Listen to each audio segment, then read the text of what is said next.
In this life, there are certain things that may be wrong, and you as individual, you know that that thing is wrong, and you are doing that same thing. You will not stop. But the moment you see another person doing that same thing, now your voice, the public will hear pass.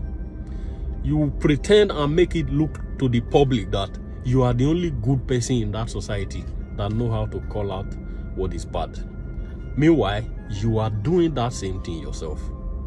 The person that comes to my mind right now is Omoyele Sowore. For a very long time, I've always heard Sowore condemn Atiku Abubakar from moving from one party to another, seeking the ticket to be president of Nigeria. Meanwhile, that same thing Sowore is condemning and criticizing Atiku Abubakar of, Sowore is doing the same exact thing. The only difference between Omoyele Sowore and Atiku Abubakar is, while Atiku moved from one party to another, today party A, tomorrow party Z, Sowore remained in one party, AAC. Now, here is even my worst concern, why I see Sowore as even more wicked than Atiku Abubakar.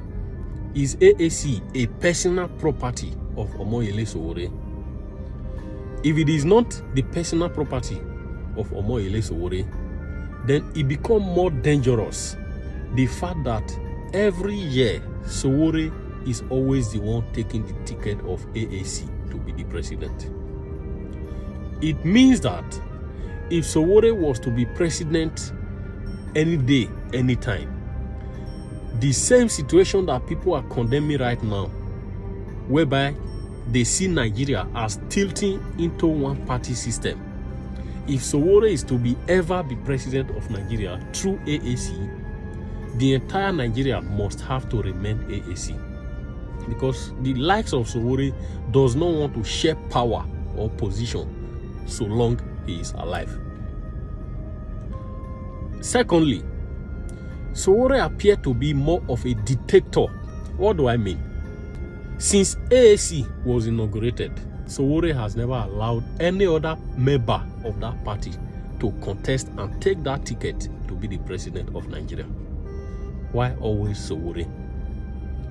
Does that not appear or look to be a dictator behavior? That since a party was created, you are the only qualified person coming out from that party. Why is this so? Not only you, they qualified for that party. Not only you get brain for that party. Not only you get the solution to Nigeria problem for that party. If you are not the only one, how come you are the only one taking that ticket every year? Omoyele Sowore. Why?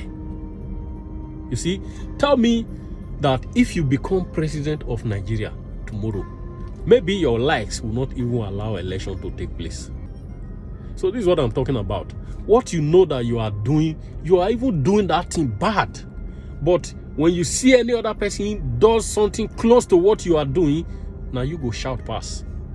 Raise alarm pass. So your credibility is going down. For a very long time, it is said that, according to them, they say, Abacha said, if terrorism lasts more than 24 hours, the government is involved. Now, I want to twist that idea. For a very long time, you have always portrayed yourself as the most vibrant and intelligent freedom fighter of Nigeria. Since you started, it's almost like 30 years of your life you have dedicated it on this freedom fighting for Nigeria. You have recently came up with the word revolution now.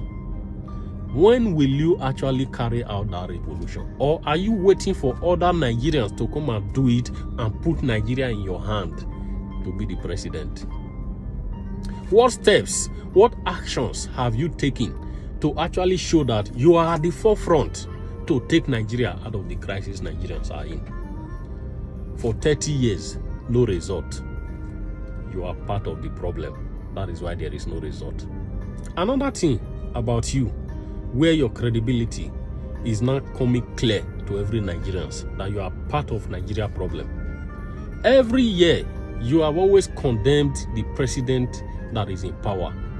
You condemned Yar'Adua, you condemned Obasanjo before that, You condemned Goodluck Jonathan. You even took the fight up to Jonathan's wife. You condemned Buhari. What now happened to Tinubu? Why did you not shut your mouth against Tinubu? So what? In an attempt or effort to try to convince Nigerians that you are doing something good, instead of fighting Tinubu, who is in power, you channeled your energy to fight Peter Obi. Is Peter Obi the president ruling Nigeria? What are you trying to prove to Nigerians as the reasons why you are bringing out Peter Obi? Did Peter Obi hold you from being the president of Nigeria? Did Peter Obi stop your party from picking you as their candidate? What exactly is Peter Obi owing you that is making you drag Peter Obi, focus on Peter Obi, fighting Peter Obi more than the people in power that you are supposed to be fighting? See, it is clear you are part of the problem why Nigeria is where it is, and you are part of the people that are deceiving Nigerians, thinking that they will get hope having your likes in power. Nothing.